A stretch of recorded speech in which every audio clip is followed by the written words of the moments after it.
बात अमीर खुसरो और निजामुद्दीन औलिया। तो निजामुद्दीन औलिया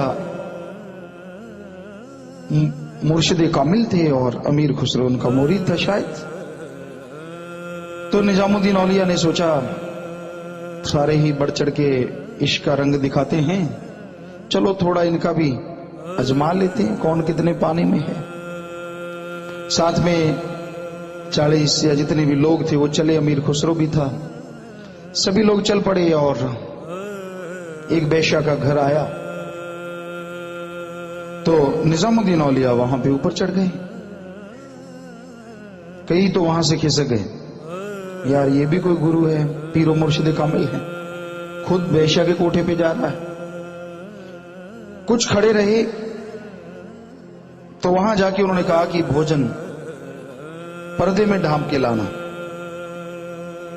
उन्होंने सोचा ये मांस खाएंगे, यार ये भी कोई गुरु पीर मुर्शिद कामिल है। कुछ और खिसक गए।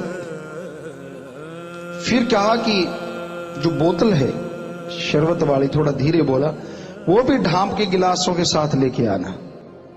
कुछ और खिसक गए।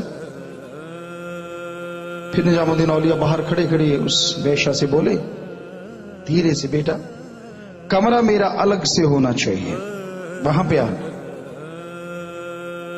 सारे खिसक गए, कोई पे कोई रह गया। निजामुद्दीन उस कमरे में चले गए। भोजन वगैरह लाया गया उसी तरह से, बोतलें गिलास सब कुछ। कोई खड़े थे तो वो भी गए। सुबह निजामुद्दीन औलिया उठे जल्दी, अर्ली मॉर्निंग, देखा तो एक ही खड़ा था, सिर्फ एक, और वो था अमीर खुसरो। पूछा भाई सारे गए, आप क्यों खड़े हो? कहते यहां मेरा अल्लाह है वहां मैं हूं, और यहां अल्लाह है वहां तू है। जब तू यहां है तो मैं कहां जाऊं? मेरे लिए तो सब कुछ तू है। हे मेरे पीरो मुर्शिद कामिल, कर दिया उधार कि अभी बकाया है। यानी वही समझ पाए कि निजामुद्दीन उस वेश्या का उद्धार करने आई थी, और वास्तव में उसको समाधि में बिठा के अल्लाह राम की चर्चा करवाते रहे। बेटा कह के बुलाते थे, खाना कुछ भी नहीं था, सादा खाना था, सिर्फ पर्दा डाला था एक, बस। सो कहने का मतलब जिसका दृढ़ विश्वास हो। जरा सा किसी ने कहा पूंछ टेढ़ी, सीधा कहा सीधी, टेढ़ी आड़ी तिरछी, ये कोई प्यार है? इसी का नाम है इश्क? सवाल ही पैदा नहीं होता। अरे इससे तो मजाजी इश्क वाले भले। कहते हैं मजनू के किसी ने कुल्हाड़ा मारा, सोचा कि ये तो कोई बन की लकड़ी है जो सूख गई, आगे से हल्का सा खून निकला, देखा तो है ये तो जिंदा आदमी है। कहने अरे तू कौन? कहता मैं तो मजनू, तू कौन? कहता मैं तो आम आदमी हूं, पर इतना इश्क लड़ा रहा है, अल्लाह ताला से लड़ाता तो वो मिल जाता।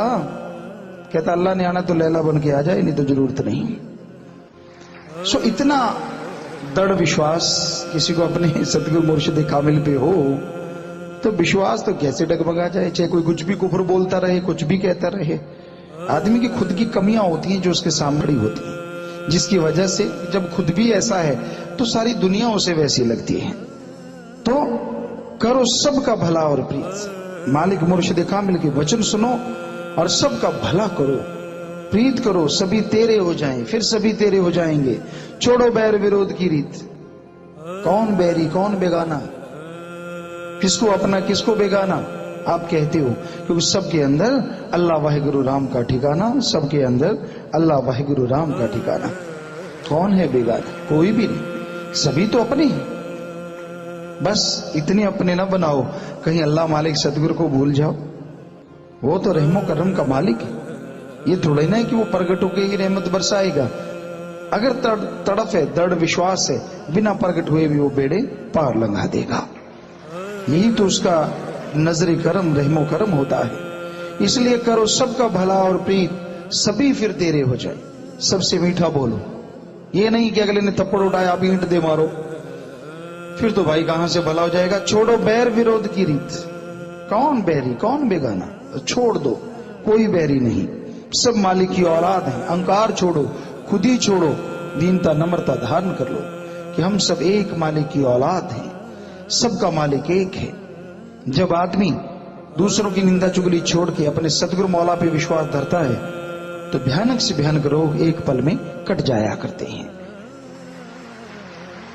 जब क्यों, किंतु, परंतु, निंदा, चुगली, तो छोटे से रोग भी बड़े बन जाया करते हैं।